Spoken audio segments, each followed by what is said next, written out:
Bupati Aceh Tengah Sabela Abu Bakar melakukan monitoring atau pengecekan sejumlah proyek di kabupaten tersebut. Hal ini untuk memastikan pembangunan telah sesuai dengan kelayakan.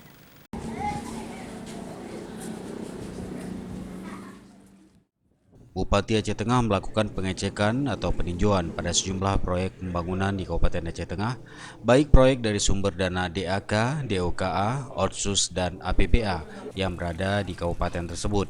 Hal ini untuk memastikan kelayakan seperti hal lainnya terhadap proyek yang dilaksanakan oleh pihak rekanan. Monitoring ini juga dilakukan oleh Bupati secara acak pada sejumlah lokasi di Aceh Tengah. Bupati Aceh Tengah berharap pembangunan yang telah dilaksanakan dapat bermanfaat bagi masyarakat, serta dijaga dengan baik sehingga anggaran yang telah dikeluarkan begitu besar tidak percuma. Ini melihat kondisi terutama infrastruktur, jalan terutama, kemudian juga kesehatan dan pendidikan. Jadi ini kita ajak semua unsur yang ada dari OPD untuk ikut, untuk melihat itu. Sebetulnya mereka ini kurang jalan menurut saya.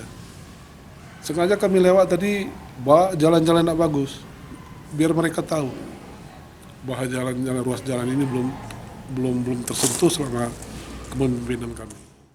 Peninjauan pada sejumlah pembangunan ini juga dilakukan terkait adanya dugaan pengerjaan yang tidak baik dan tidak sesuai.